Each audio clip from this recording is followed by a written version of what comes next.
A finales del siglo XIX, España estaba agotada. Agotada de revoluciones, de monarquías que no funcionaban, de un caos constante. El país pedía a gritos un poco de orden, y lo consiguió. Se montó un sistema político diseñado para durar. Pero claro, esa estabilidad tuvo un precio. Vamos a meternos de lleno en la maquinaria de la Restauración española para ver cuál fue. Y esa es la pregunta del millón, ¿no? La que vamos a intentar responder. ¿Cómo se puede construir un sistema político que parezca estable sobre unos cimientos que no lo son tanto? Y sobre todo, ¿qué pasa cuando dejas fuera de la ecuación a la mayor parte de la sociedad? A ver, para entender la restauración hay que mirar justo a lo que había antes. El sexenio democrático fue un experimento político brutal. Se intentó crear una democracia casi de la nada. El resultado, una inestabilidad tremenda, guerras civiles, un golpe de Estado. Las élites, tanto políticas como económicas, estaban sencillamente aterradas. Buscaban como locos una solución que les garantizara un poco de paz y, por supuesto, la seguridad de sus propiedades. Claro, que esa solución no apareció por arte de magia, fue diseñada, y con mucho cuidado, por un hombre que tenía un plan clarísimo en la cabeza. Y aquí lo tenemos, Antonio Cánovas del Castillo. Un político conservador, sí, pero sobre todo un pragmático y un estratega brillante. Él se dio cuenta de que para que la monarquía volviera no podía ser la de siempre, tenía que venderse como algo nuevo, más moderno y, la palabra clave, estable. Y para eso tenía el candidato perfecto, el joven Alfonso, el hijo de la reina exiliada, Isabel II. Y aquí está la genialidad de Cánovas. En lugar de forzar un golpe militar, lo que hizo fue preparar el terreno con propaganda. Consiguió que el príncipe Alfonso firmara este manifiesto desde su academia militar en Inglaterra. Es que el lenguaje es clave aquí. Príncipe leal, pueblo libre, verdaderamente liberal. Era toda una declaración de intenciones, un caramelo para atraer a todos los que tenían miedo tanto del absolutismo de antes como del caos de ahora. Una vez que la monarquía ya estaba de vuelta, Cánovas activó la segunda parte de su plan, una nueva constitución. ¡Ojo! Que no era ni la superprogresista de 1869 ni la moderada de 1845. No. Era un documento muy flexible, casi un traje a medida, pensado para que lo pudieran aceptar las dos grandes familias del liberalismo español, y por supuesto, para que el poder del rey quedara bien atado. Sobre el papel, el poder se repartía entre el rey y las cortes, pero en la práctica la balanza se inclinaba y mucho hacia la corona. El rey podía nombrar al gobierno y disolver el parlamento cuando quisiera. No era una figura decorativa, para nada. Era el gran árbitro, la pieza fundamental de todo el engranaje. ¿Vale? Ya tenemos el árbitro.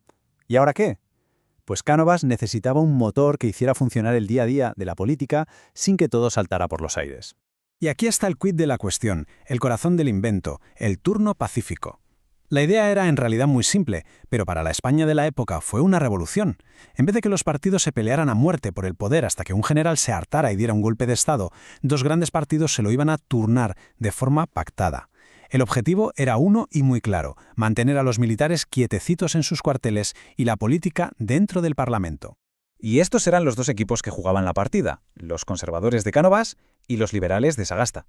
En teoría, representaban a gente distinta y tenían ideas diferentes. Los liberales, por ejemplo, llegaron a aprobar el sufragio universal masculino, que no es poca cosa.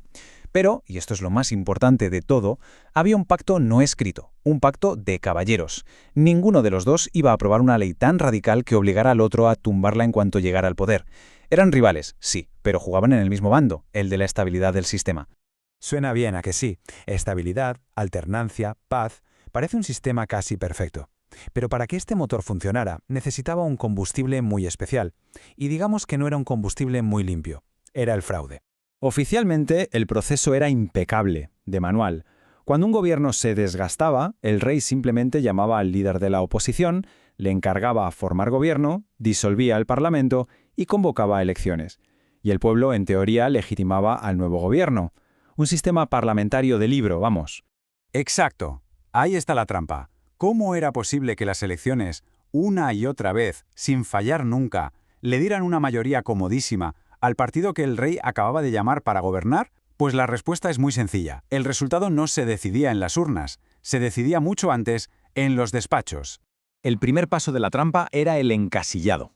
El ministro de la Gobernación, en su despacho de Madrid, cogía el mapa de España y, como si fuera un puzzle, iba colocando, encasillando, a los diputados que tenían que salir elegidos.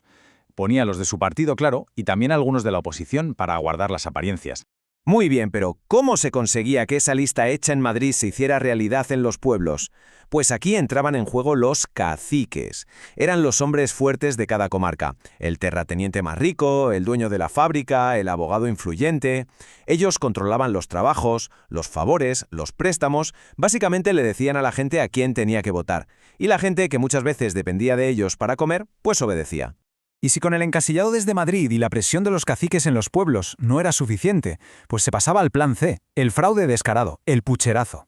Se metían votos de gente que ya había muerto, se cambiaban las urnas por otras llenas con las papeletas correctas o directamente se falsificaban las actas del recuento. Así, la maquinaria funcionaba siempre a la perfección.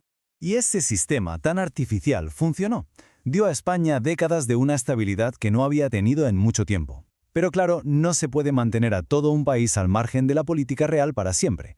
Tarde o temprano, las grietas tenían que empezar a aparecer. Por debajo de esa superficie de paz política, la sociedad española estaba en plena ebullición. Los obreros de las fábricas se empezaban a organizar en sindicatos, sobre todo anarquistas y socialistas. En Cataluña y el País Vasco surgían con fuerza movimientos que reclamaban una identidad propia frente al centralismo de Madrid. Y los republicanos, aunque estaban divididos y eran más débiles, nunca habían desaparecido. Todas estas fuerzas estaban completamente excluidas del juego político oficial.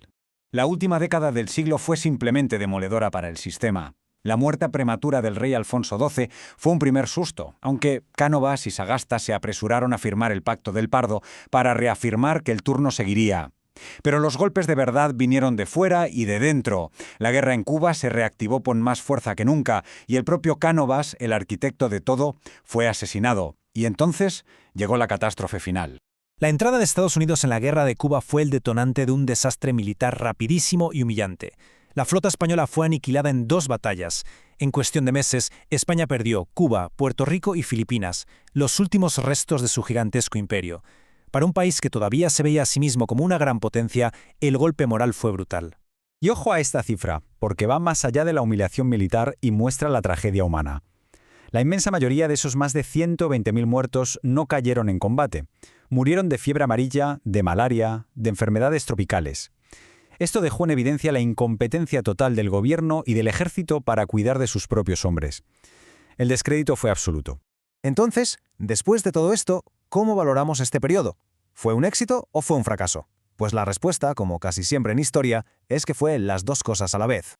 Es que el legado tiene 2 caras muy claras. Por un lado, el logro. La restauración le dio a España casi medio siglo de paz y estabilidad, algo que el país necesitaba desesperadamente. Pero por otro lado, el coste. Fue una democracia de mentira, una fachada corrupta que dejó fuera a la mayor parte de la población.